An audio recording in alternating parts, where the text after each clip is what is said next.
Good day mga ka-MX, welcome back sa Accessoride series natin. Quick update lang muna tayo sa binibuild nating concept para sa aking MXI.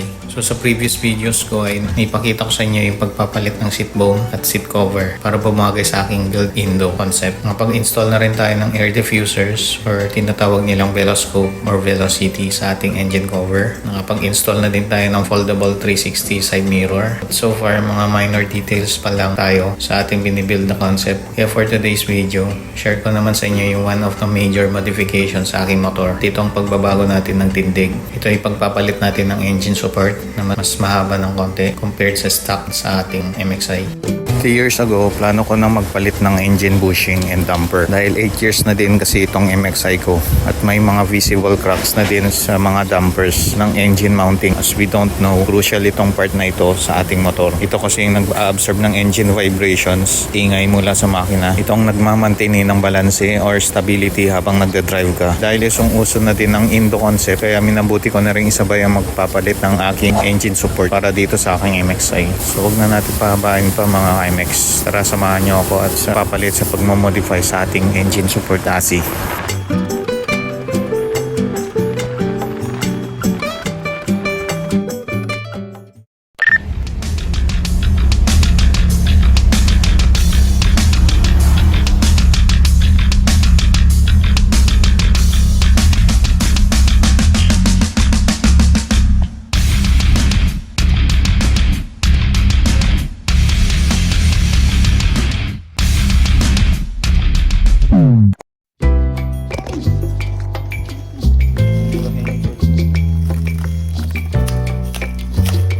Hi guys, welcome to vlog. Tingnan natin yung parcel ni Sir. So ang engine support na pamalit natin sa stock natin ay nabili ko sa Facebook Marketplace kay John Michael. Bali plus 2 inches siya mga ka-MX. Ang haba niya compared sa stock. Check nyo na lang sa description yung link ng seller mula sa Marketplace.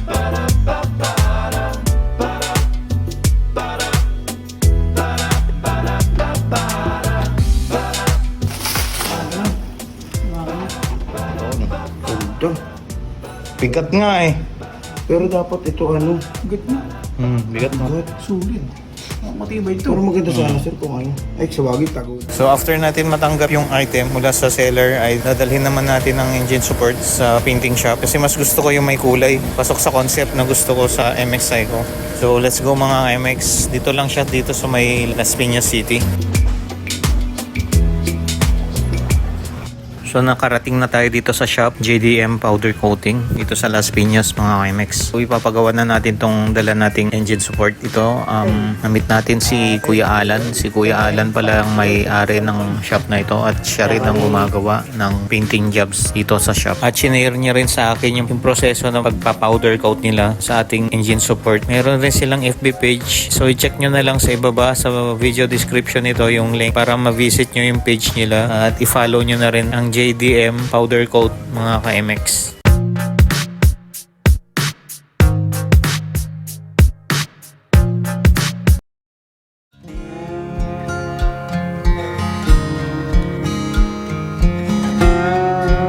So after almost 3 hours mga ka-MX, tapos na ang ating pinagawang engine support. So for quality and yet affordable, mabilis ang gawa nila dito mga MX. Ito yung final output ng ating pina-powder coat sa JDM Powder Coating by Sir Alan. So after natin ma-powder coat ang engine support natin mga MX, ang next is i-install na natin ito sa ating MXI. So pag i-install pala ng engine support at engine bushing nito is hindi siya madali. So for short mga MX, hindi ko ito magagawa. So magpapatulong tayo sa batikan at veteranong kakilala ko at katropa na rin. Napakahusay sa kukumpuni at mekaniko ng anumang motor, higher cc man yung motor nyo or lower cc, ay kayang-kaya niyang gawin yan at ayusin. So meet my friend, the one and only Dr. BOLA or Doc BOLA. Pahirap ka! Ang shop niya is located dito sa Kalawaan, Pasig City. So ilalagay ko na lang rin yung FB page niya dito sa video description ng video natin sa baba. So check nyo na lang yung FB page niya mga ka-MX.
So halos patapos na tayo sa installation ng ating engine support sa ating MXI mga ka-MX. At kita nyo naman ang process ng installation natin. Hindi ganun kadali talaga. Halos 3 na kami nagtutulungan dito para baklasin at i-install itong engine support dito sa ating MXI. At advice ko na rin sa inyo mga ka-MX, better have a proper tool for your installation sa ating engine support.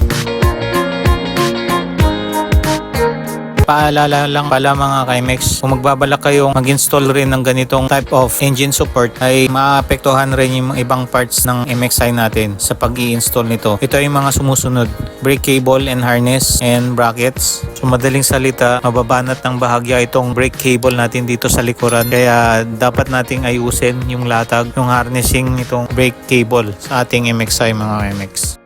Pangalawa yung air filter. As you can see, yung ram air ko mga ka-MX ay binawasan naman ng bahagya yung manifold para magkasya ito doon sa likod ng rear fender natin. Pangatlo, yung rear fender mismo. So nagtabas tayo dito sa part ng rear fender natin upang magkasya nga itong manifold ng ram air natin. So if naka-stock filter pa rin kayo mga ka-MX, basically hindi siya affected. Tapos pang-apat, kung nakabaso ang shock nyo or may canister yung shock nyo gaya sa akin, maaaring tatama ito sa tangke ng ating motor. Ang solusyon dyan is either gumamit kayo ng shock na walang baso or palitan nyo yung shock or piliin nyo yung mas mahaba na shock, 300mm pataas. Kung hindi naman, lagyan nyo na lang ng lifter yung existing na shock nyo para ito ay tumaas at di tumama dun sa tangke ng inyong motor.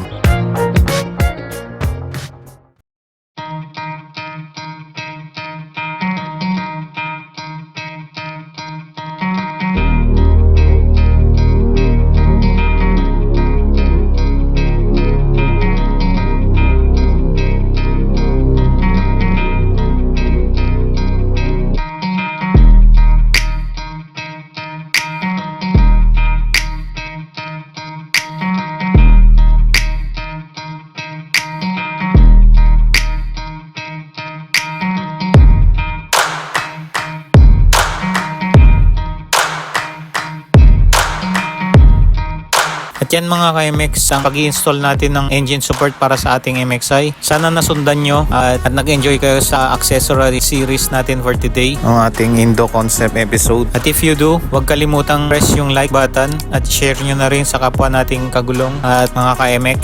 Thank you for watching, and this is Thopways saying, ride safe, stay safe. Laging isuot ang iyong helmet sa bawat rides ninyo, and don't forget to pray before you ride. God bless mga ka-MX, and see you on the next vlog. Bye. Rock on.